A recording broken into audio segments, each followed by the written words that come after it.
सहाफी Gauri Lankesh case में एक और मुलजिम ऋषिकेश देव को कर्नाटक पुलिस ने झारखंड से गिरफ्तार कर लिया। इसे धनबाद के कतरास के भगत मोहल्ले से पुलिस ने गिरफ्तार किया। पिछले 10 महीने से ऋषिकेश सनतकार प्रदीप खेमा के घर पर नाम बदल कर रह रहा था। नवंबर 2018 में SIT के जरिए दाखिल की गई चार्जशीट में ऋषिकेश का नाम शामिल था। इस केस में कर्नाटक पुलिस 16 मुलजिमीन को गिरफ्तार कर चुकी है। ऋषिकेश पर कत्ल की साजिश रचने, हथियार और वसाइल मुहैया कराने का इल्जाम है।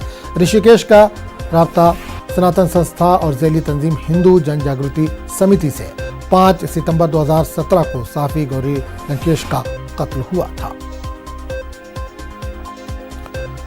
और इस पूरे मामले पर बात करने के लिए हम सीधे रुख करेंगे झारखंड का जहां समाज नुमाइंदे नौशाद इस वक्त जुड़े। नौशाद, आपसे जानना चाहेंगे, सहाफी गौरी लंकेश कत्ल केस में एक बड़ा खुलासा हुआ है। मुलजिम ऋषिकेश देव को कर्नाटक पुलिस ने झारखंड से गिरफ्तार किया है। जी बिल्कुल आजम, देखिए एक बड़ी खबर है। ये गौरी लंकेश मामले में जो मुलजिमीन वो उसकी तलाश थी पूरी पुलिस को। SIT ने कल है भगत वो मोहल्ला है वहाँ धनबाद के कतरास में, वहाँ पे प्रदीप खेमका जो कि एक इंडस्ट्रियलिस्ट है, वो उनके यहाँ अपना नाम जो है ना बदल कर वहाँ पे रह रहा था, लेकिन उसके मोबाइल की लोकेशन से जो है ना उसकी गिरफ्तारी अमल में आई है।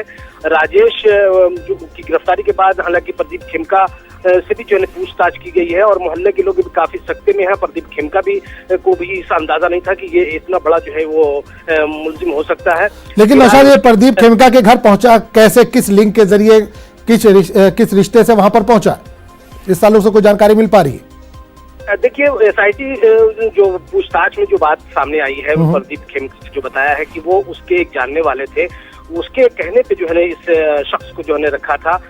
हालांकि वो पहचानते नहीं थे, लेकिन उसके कहने पे ही जो है उसे किराए के मकान में रखा था और उसे नौकरी भी दी थी। अब फिलहाल जो है वो मोहल्ले वाले भी जो है इस मामले को लेकर के वो सकते में कि इतना बड़ा मुलजिम जो है इसी इलाके में रह रहा था पिछले 8 महीने से। अब आज जो है वो SIT की जो विशेष जो खास जो खुसूसी टीम है वो आज धनबाद के अदालत में जो है उसे पेश करेगी। उसके बाद जो है पूछताछ होगी।